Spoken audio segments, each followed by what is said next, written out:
21শে জুলাইকে সামনে রেখে মহা মিছিলের পাশাপাশি কেন্দ্রীয় বঞ্চনা সহ বাংলা বিরোধী বিজেপিকে বহিষ্কারের দাবিতে পথে নামল কুলপি ব্লক তৃণমূল কংগ্রেস। তৃণমূল কংগ্রেসের 4টি স্তরের নেতৃত্বদের নিয়ে কুলপি বিডিও অফিস থেকে কুলপি থানা, পরে বিবেক ময়দান পর্যন্ত একটি মিছিল করা হয়। 13টি গ্রাম পঞ্চায়েতের কয়েক হাজার তৃণমূল কংগ্রেস সমর্থক পা মেলান। প্রস্তুতি সভার মধ্য দিয়ে প্রতিবাদে গর্জে ওঠেন তৃণমূল নেতৃত্ব। বাংলা বিরোধী যে বাংলা অন্য জায়গায় গিয়ে বাংলা কথা বললে বিজেপি রাজ্যে তার বিরুদ্ধে বিভিন্ন রকম প্রক্রিয়া শুরু করছে। এই যে বিষয়টা, এটা আমাদেরকে দুঃখ দিয়েছে, যন্ত্রণা দিয়েছে, কষ্ট দিয়েছে। এটা কেন হবে? এটা একটা গণতান্ত্রিক দেশ। এই গণতান্ত্রিক দেশে সবাই সব ধর্মের লোক থাকবে, সব ভাষার লোক থাকবে। এইভাবে করা হচ্ছে, তার প্রতিবাদ স্বরূপ এখানে আজকে আমরা উপস্থিত হয়েছিলাম। আরেকটা ব্যাপার হচ্ছে যে কেন্দ্রীয় যে বঞ্চনা, তার বিরুদ্ধেও আমরা এখানে উপস্থিত হয়েছিল।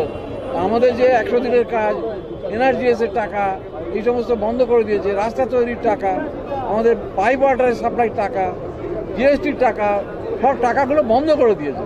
এই যে বঞ্চনা করছে কেন্দ্রীয় সরকার, তার বিরুদ্ধেও আমরা এখানে উপস্থিত হয়েছি। কুলপি বিধানসভার বিধায়ক যোগরঞ্জন হালদার সমর্থকদের উদ্দেশ্যে বার্তা দেন।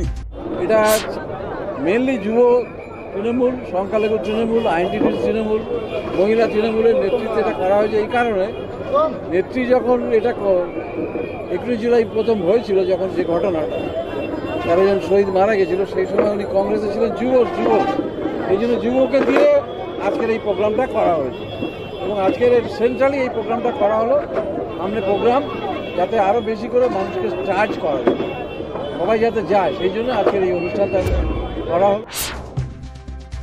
কুলপি ব্লকের শিক্ষা কর্মাধ্যক্ষ প্রস্তুতি সভা ঘিরে জানান, 1998 থেকে অদ্যাবধি 2025 সাল 21শে জুলাইয়ের উন্মাদনা এখনো বিজেপি একটা কোনো সভা যদি করে দেখাতে পারে 21শে জুলাইয়ের বিকল্প, আমি বলছি 2025 21শে জুলাই গোটা পশ্চিমবাংলা থেকে লাখো লাখো মানুষ এই ধর্মতলায় যোগ দেবে।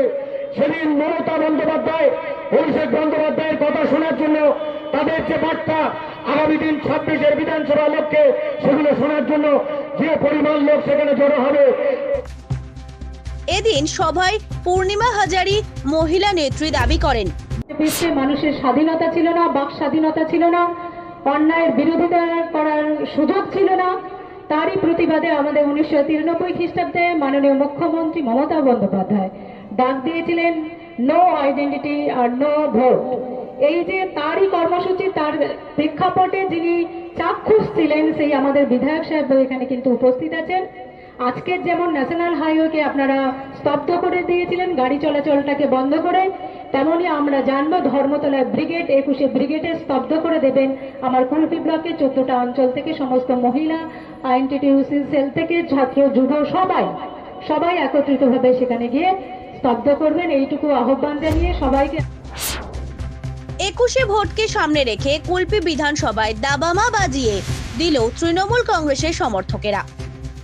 বিধানসভা মসনদ লড়াইয়ে সবুজ আবির ঝড় বজায় রাখবে তা মনে করছে ওয়াকিমহল। সব মিলিয়ে প্রস্তুতি সভা তৃণমূল কংগ্রেসের মহা মিছিলের ডাক ছিল চোখে পড়ার মতো। শান্তনু পুরকাইতের রিপোর্ট, জেলার বার্তা।